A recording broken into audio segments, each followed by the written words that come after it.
Hello students, कैसे हैं आप सभी? अच्छे, वेरी गुड। अच्छे तो होंगे ही क्योंकि आप सभी की स्कूल की छुट्टियां पड़ने वाली हैं।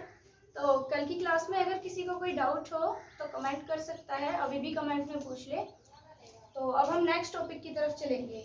देखिए, नेक्स्ट टॉपिक रहेगा हमारा नेगेटिव सेंटेंस।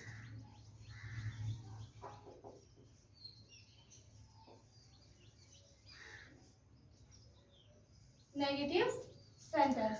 कल मैंने आपको एफर्मेटिव सेंटेंस क्लियर करा दिए थे, अब हम नेगेटिव सेंटेंस की तरफ चलते हैं। देखिए, नेगेटिव सेंटेंस जो होते हैं वो एफर्मेटिव सेंटेंस से थोड़े डिफरेंट होते हैं। एफर्मेटिव सेंटेंस में किसी भी हेल्पिंग वर्ब का यूज नहीं होता है, लेकिन नेगेटिव सेंटेंस में हेल्पिंग वर्ब का यूज होता है। तो देखेंगे, सबसे पहले हम इसके रूल्स लिख लेंगे। ठीक है, रूल नंबर 1 है ही शी इट या अदर सिंगुलर नाउन के साथ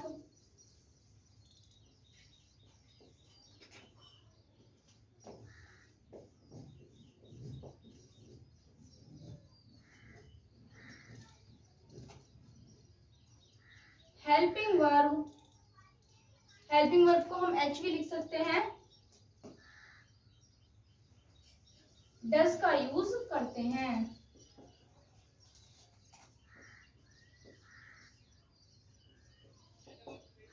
देखिए, इसका नेगेटिव सेंटेंस का रूल नंबर 1 क्या है? ही शी इट या अदर सिंगुलर नाउन के साथ, जितने भी हमारे सिंगुलर नाउन होते हैं, किसी का नेम भी हो सकता है, हम हेल्पिंग वर्ब डज का यूज करते हैं। ये तो इसका फर्स्ट रूल है। अब देखिए, सेकंड रूल देखते हैं, यू वी दे। देखिए कितना डिफरेंट है। एफर्मेटिव सेंटेंस में कोई हेल्पिंग वर्ब यूज नहीं हो रही थी, ओनली ऑन सिंगुलर है तो वर्ब की फर्स्ट फॉर्म में एस या एस, और प्लूरल है तो ओनली वर्ब की फर्स्ट फॉर्म। लेकिन यहाँ पे देखिए सारा चेंज हो गया है। अब ऐसा नहीं है वर्ब भी चेंज होगी, वर्ब की तो फर्स्ट फॉर्म ही यूज होगी। यू वी दे या अदर प्लूरल नाउन के साथ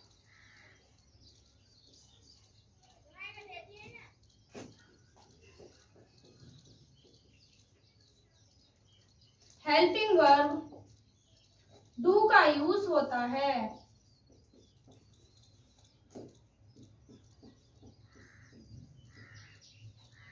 क्लियर हुआ सभी को? देखिए, यू वी दे या फिर जितने भी हमारे प्लूरल नाउन होते हैं उनके साथ हम हेल्पिंग वर्ब डू का यूज करते हैं। तो देखिए, इसी का मैं फॉर्मूला लिख देती हूँ, या पहले ये नोट करिए, फॉर्मूला बाद में लिखते हैं। इतना नोट करिए आप, उसके बाद आपको फॉर्मूला और उसके बेस पे एग्जांपल कराऊंगी। नोट करिए सभी बच्चे।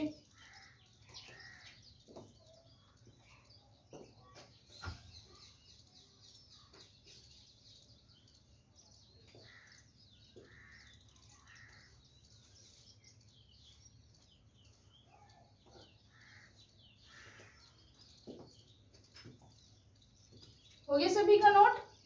तो चलिए मैं इसको इरेज कर देती हूँ।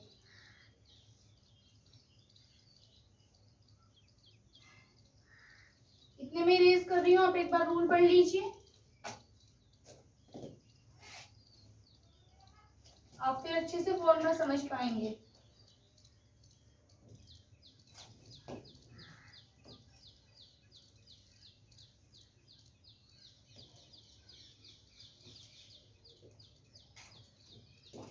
तो चलिए अब इसका फॉर्मूला देखते हैं।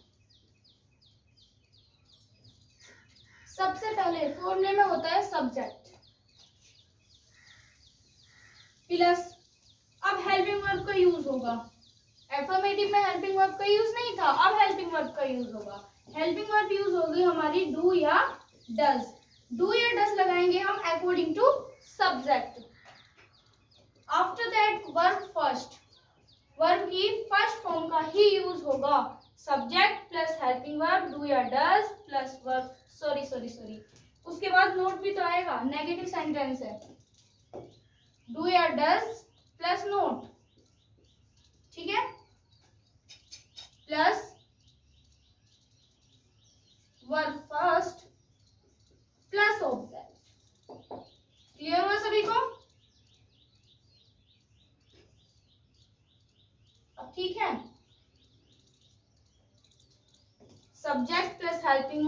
डू या does plus not plus verb first plus object.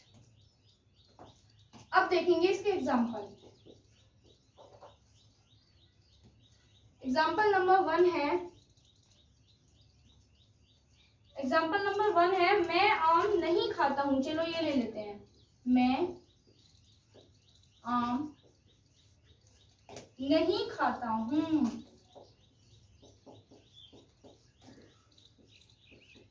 देखिए एक बार आप चाहें तो फिर से फॉर्मूला रीड करिए, क्योंकि सेंटेंस में आपको फॉर्मूले से ही हेल्प लेगी। Subject plus helping verb according to subject plus not plus verb first plus object. देखिए सबसे पहले सब्जेक्ट, मैंने आपको कल भी बताया था कि सब्जेक्ट कैसे ढूंढते हैं।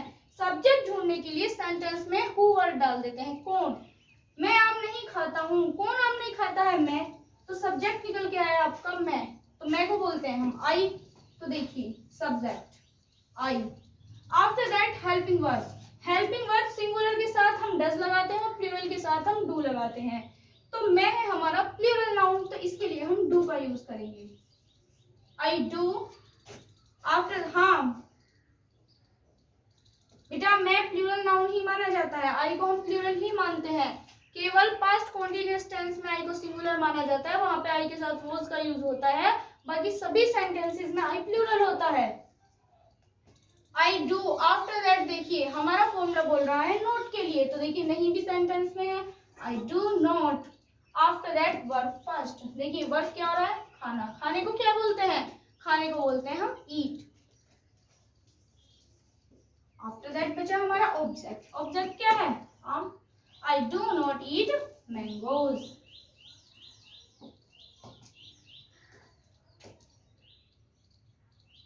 इसको मैंगो कर दो, ठीक है। I do not eat mango.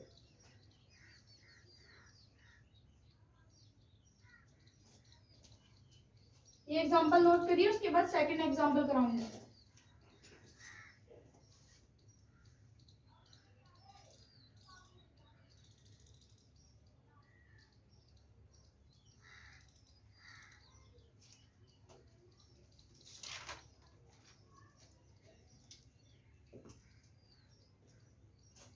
आगे देखिए, वह क्रिकेट नहीं खेलता है। वह क्रिकेट नहीं खेलता है। तो देखिए सबसे पहले सब्जेक्ट, सब्जेक्ट क्या है, वह। ज्यादातर सेंटेंसेस में सब्जेक्ट फर्स्ट में ही होता है, लेकिन कभी कभी कोई सेंटेंस ऐसी प्रॉब्लम क्रिएट कर देता है जिसमें सब्जेक्ट पहचानना बहुत ही ज्यादा मुश्किल हो जाता है। तो उसके लिए हम, मैंने आपको बताया, वही कौन वर्ड का यूज करेंगे। तो देखिए यहाँ पे हमें सिंपली पता है कि वह सब्जेक्ट है, तो सबसे पहले सब्जेक्ट इसमें लगाएंगे हम ही। खेलता है, लड़के की बात हो रही है तो ही का यूज होगा, he. After that helping verb do या डज। अब ही सिंगुलर नाउन है, तो सिंगुलर नाउन के साथ हम हमेशा डज का यूज करते हैं, he does. After that formula बोल रहा है हमारा नोट के लिए, तो हम नोट का यूज करेंगे, he does not. After that verb first, देखिए वर्ब क्या हो रहा है हमारे सेंटेंस में, खेलना। खेलने को बोलते हैं हम play, he does not play। After that object, object क्या है, cricket, he does not play cricket. Note करिए।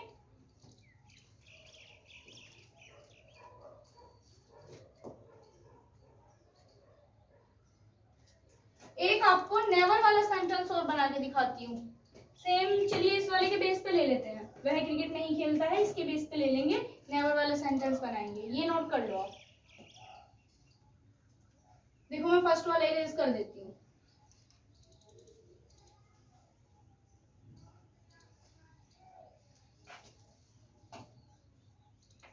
जो नेवर वाले सेंटेंसेस होते हैं जिनमें कभी नहीं वर्ड का यूज होता है, जिन सेंटेंसेस में, वो सेंटेंस कुछ ऐसे बनते हैं, उनमें ना तो कोई हेल्पिंग वर्ब का यूज होगा, ना ही नोट का यूज होगा।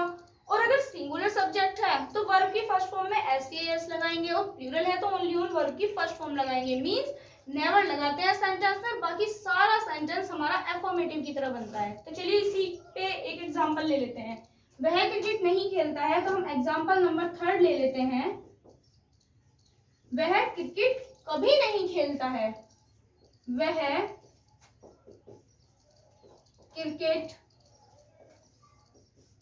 कभी नहीं खेलता है। ठीक है, वह क्रिकेट कभी नहीं खेलता है। तो देखिए वह सिंगुलर नाउन है, अभी बताया। ही, आफ्टर दैट कभी नहीं के लिए हम वर्ब के तुरंत बाद नेवर का यूज करेंगे। He never. After that verb first, क्या वर्ब हो रहा है? खेलना। खेलने को बोलते हैं प्ले, अभी बताया मैंने। इसमें लग जाएगा एस। ही नेवर प्लेज, क्यों? क्योंकि सिंगुलर नाउन है। और मैंने आपको अभी बताया जो कभी नहीं वाले सेंटेंस होते हैं नेवर के बाद सारे अफर्मेटिव की तरह बनते हैं। अगर यहाँ वे होता, वे क्रिकेट कभी नहीं खेलते हैं, तो होता दे नेवर प्ले क्रिकेट। फिर इसमें एस के एस नहीं आता प्ले में। He never plays. अब देखिए object cricket, he never plays cricket. Clear हुआ सभी को? यहां तक किसी को कोई डाउट हो तो कमेंट करें, बाकी नोट करिए। उसके बाद चलाएंगे आपके interrogative sentence. Interrogative sentence 2 types के होते हैं, फर्स्ट टाइप और सेकंड टाइप। फर्स्ट टाइप के जो सेंटेंस होते हैं वो वाक्य क्या शब्द से शुरू होते हैं, उनको हम यस और नो टाइप भी बोल सकते हैं। कैसे? जैसे कि क्या राम खाना खाता है, कि सीता दिल्ली जाती है। मतलब एक तरीके से कह सकते हैं कि इंटेरोगेटिव सेंटेंस में हमसे क्वेश्चन पुट अप किए जाते हैं, और जो फर्स्ट टाइप के होते हैं उनके आंसर तो हम यस और नो में दे देते हैं। जैसे कि क्या सीता मंदिर जाती है, तो हम बोलेंगे या तो यस या बोलेंगे नो। लेकिन कुछ ऐसे होते हैं जिनका आंसर हम यस और नो में नहीं दे पाते, उनका आंसर हमें पूरी डिटेल में देना पड़ता है। जैसे कि राम खाना क्यों नहीं खाता है, ठीक है, या राम पुस्तक क्यों नहीं पढ़ता है, भाई इसका मन नहीं होगा इसलिए नहीं पढ़ता है। तो पूरे वर्ड्स में हमें डिटेल में इनका आंसर देना पड़ा, एक सेंटेंस में हमें इसका आंसर देना पड़ा। तो इसलिए 2 टाइप के होते हैं इंटेरोगेटिव सेंटेंस, ये नोट करिए। उसके तुरंत बाद इंटेरोगेटिव की तरफ चलते हैं।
देखिए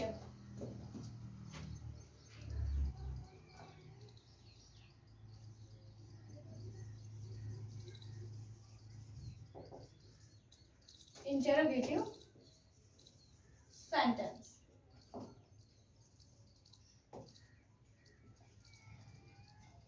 सबसे पहले यहां पे डाल लेंगे हम फर्स्ट टाइप।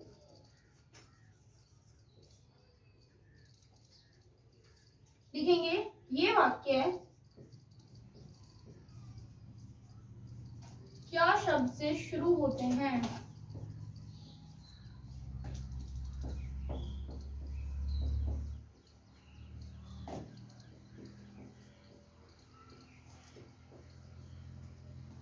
ये वाक्य क्या शब्द से शुरू होते हैं मैं आपको ऑलरेडी समझा चुकी हूँ। अब और ज्यादा कुछ नहीं लिखेंगे, इसमें डायरेक्ट फॉर्मूला लिखेंगे। इस सेंटेंस में क्या होता है, सबसे पहले हम हेल्पिंग वर्ब का यूज करते हैं, तो लिखेंगे हेल्पिंग वर्ब। आपको पता है हेल्पिंग वर्ब हमारी डू या डज यूज हो रही है,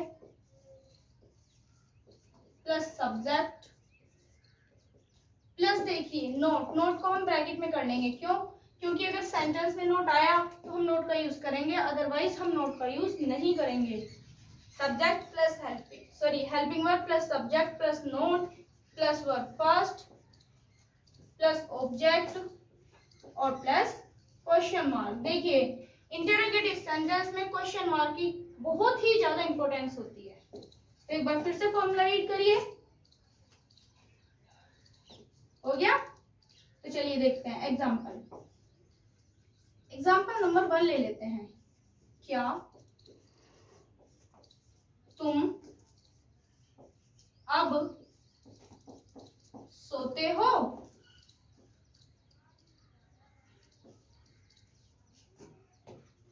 क्या तुम अब सोते हो? देखिए क्या शब्द से शुरू हो रहा है, क्वेश्चन पूछा जा रहा है कि क्या तुम अब सोते हो। हम आंसर यस और नो में दे सकते हैं, यस या नो, कुछ भी आंसर दे सकते हैं। तो देखिए इसमें क्या कह रहा है, सबसे पहले हेल्पिंग वर्ब लगाएंगे हम डू या डज, लेकिन अकॉर्डिंग टू सब्जेक्ट। सब्जेक्ट ढूंढिए सबसे पहले, तुम।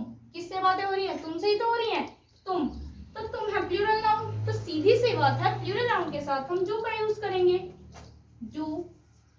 आफ्टर दैट सब्जेक्ट, तुमको बोलेंगे यू, डू यू। नोट, देखिए मैंने ब्रैकेट में नोट किया था इसीलिए क्योंकि कुछ सेंटेंसेस में नोट आता है, कुछ में नहीं आता। ये सेंटेंस ऐसे भी हो सकता था, क्या तुम अब नहीं सोते हो, तो हम नोट का यूज कर देते, लेकिन अब ऐसा कुछ है नहीं तो हम नोट को क्यों यूज करें। Do you after that verb first, क्या है? सोना। सोने को बोलते हैं sleep. Do you sleep after that है ऑब्जेक्ट। ऑब्जेक्ट नहीं है, अदर वर्ड है। अब को बोलते हैं हम noun. Do you sleep? No. Clear हो सभी को? किसी की कोई प्रॉब्लम हो तो बताए। यहाँ तक सभी को क्लियर है? नोट करिए। उसके बाद एक और एग्जांपल लेते हैं।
देखिए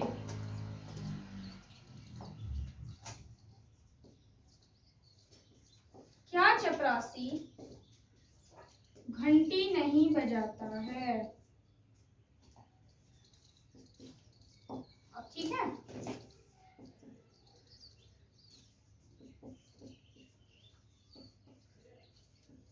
क्या चपरासी घंटी नहीं बजाता है? तो देखिए अब की बार मैंने नोट वाला सेंटेंस भी ले दिया है। हेल्पिंग वर्ब डू या डज अकॉर्डिंग टू सब्जेक्ट। चपरासी सिंगुलर नाउन है भाई चपरासी, तो इसमें हम डज का यूज करेंगे। डज आफ्टर दैट सब्जेक्ट, क्या सब्जेक्ट है? चपरासी। इसको बोलते हैं हम peon. Does the peon after that not. तो देखिए हम नहीं के लिए नोट का यूज करने वाले हैं। Does the peon not after that verb first. देखिए क्या वर्क कर रहा है? बजाना। बजाने को बोलते हैं हम ring. Does the peon not ring after that object. क्या नहीं बजा रहा है? घंटी। घंटी को बोलते हैं हम bell. Ring the does the peon not ring the bell. Clear हुआ सभी को? नोट करिए ये। किसी को कोई डाउट हो तो कमेंट करके पूछे। उसके बाद इंटरोगेटिव सेकंड टाइप वाले सेंटेंस चला रहे हैं आपके, जल्दी से नोट कर लीजिए।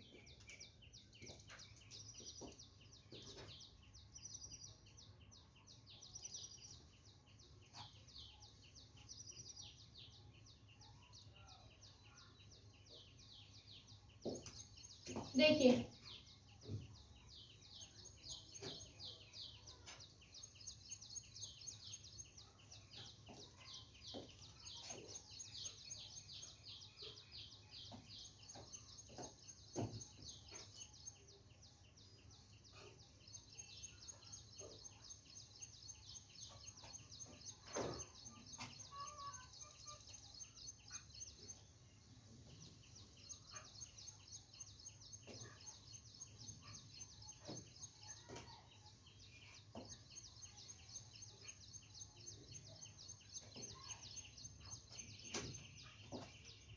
डालेंगे सेकंड टाइप।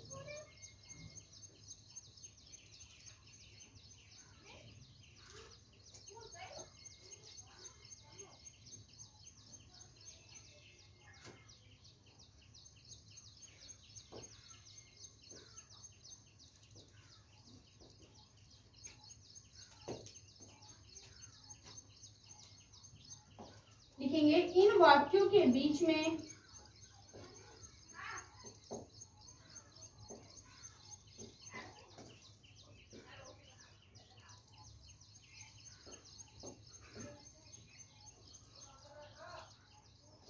प्रश्नवाचक शब्द आते हैं।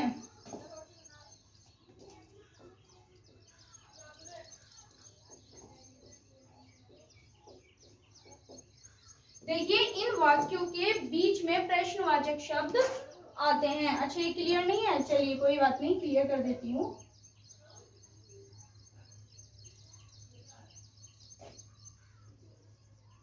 अब ठीक है, तो देखिए फिर इन वाक्यों के बीच में प्रश्नवाचक शब्द आते हैं। देखिए ये मैंने फॉर्मूला इरेज नहीं किया, क्यों? क्योंकि सेकंड टाइप इंटरोगेटिव और फर्स्ट टाइप इंटरोगेटिव में ज्यादा डिफरेंस नहीं है, सिर्फ इतना यहाँ पे स्टार्टिंग में हम क्वेश्चन वर्ड लगा देते हैं, बाकी सारा फॉर्मूला हमारा सेम होता है। सबसे पहले question word, after that helping verb do या does plus subject plus not, अगर है तो यूज करेंगे, अदरवाइज हम नोट का यूज नहीं करेंगे, plus verb first plus object और प्लस क्वेश्चन मार्क।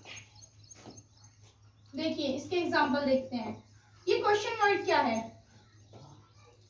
जो भी सेंटेंस में क्वेश्चन वर्ड आता है, जैसे कि मैं एक एग्जांपल ले लेती हूँ, तुम कहाँ जाते हो, तो जो कहाँ वर्ड है, वेयर बोलते हैं इसको, वो सबसे फर्स्ट में आ जाएगा। ठीक है, तो मैं ये एग्जांपल ले नहीं रही हूँ, मैं दूसरा एग्जांपल ले रही हूँ। चलिए मैं एग्जांपल ले लेती हूँ। तुम अब क्या करते हो? तुम अब क्या करते हो?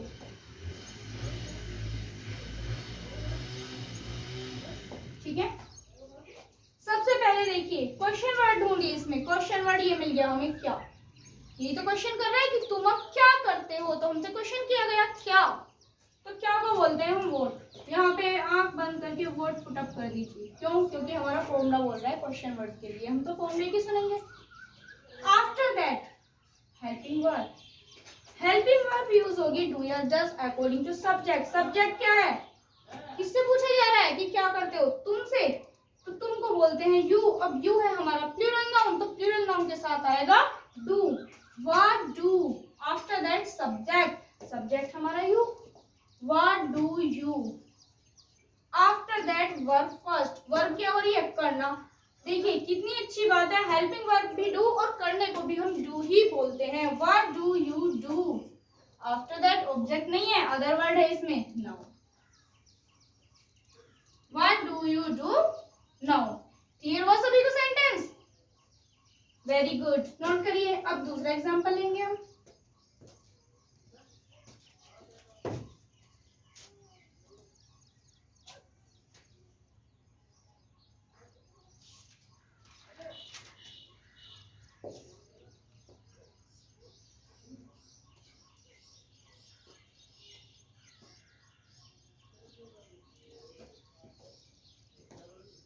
देखिए अब की बार मैं कौन वाला करा देती हूँ आपको।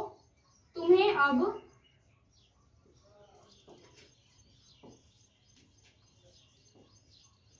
कौन बुलाता है।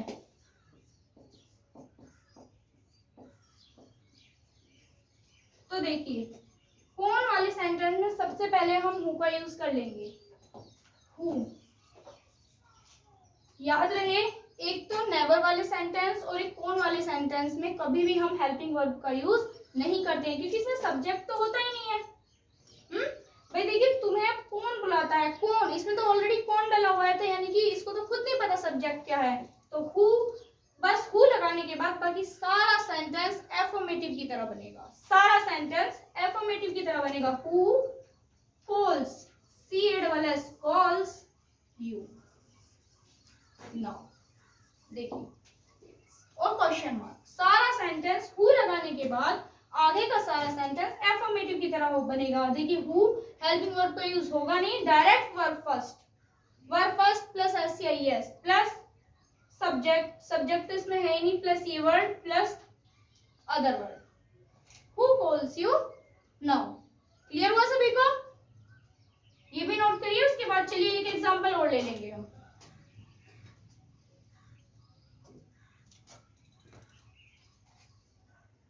एक इजी सा एग्जांपल ले लेंगे। देखिए फर्स्ट वाला इरेज कर देती हूँ मैं, ठीक है।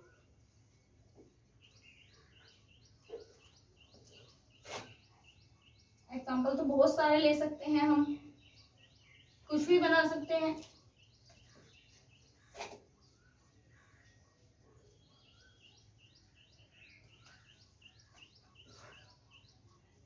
देखिए राम खाना क्यों नहीं खाता है।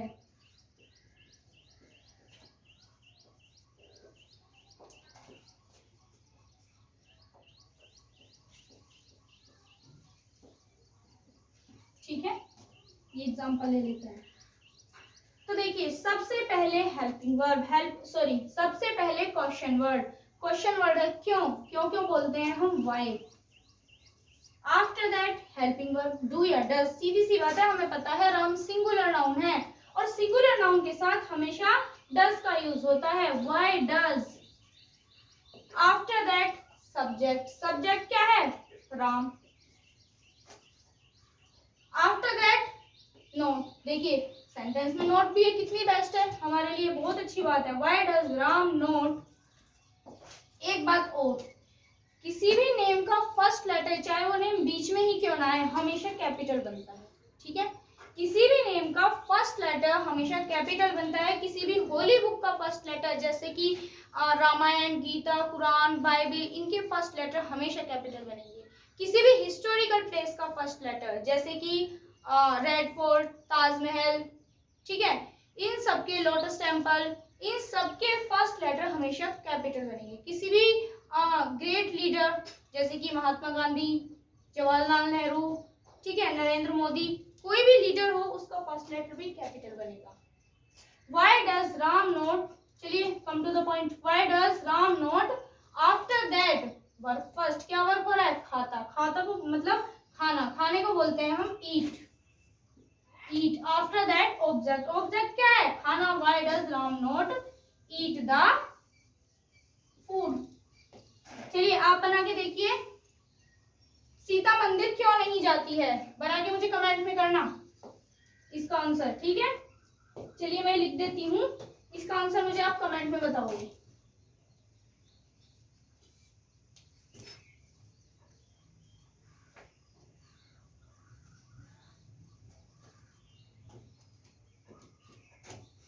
सीता मंदिर क्यों नहीं जाती है।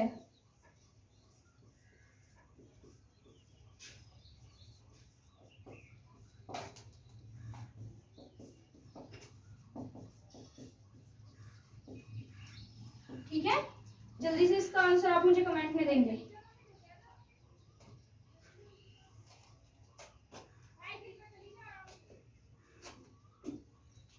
तो देखिए स्टूडेंट्स, आज हमारे ये प्रेजेंट इंडेफिनिट टेंस कंप्लीट हुए। अभी प्रेजेंट का कंप्लीट है, अभी तो प्रेजेंट के 3 और बचे हुए हैं। कल की क्लास में हम आपको प्रेजेंट कॉन्टिन्यूअस टेंस कंप्लीट कराने की कोशिश करेंगे, ठीक है।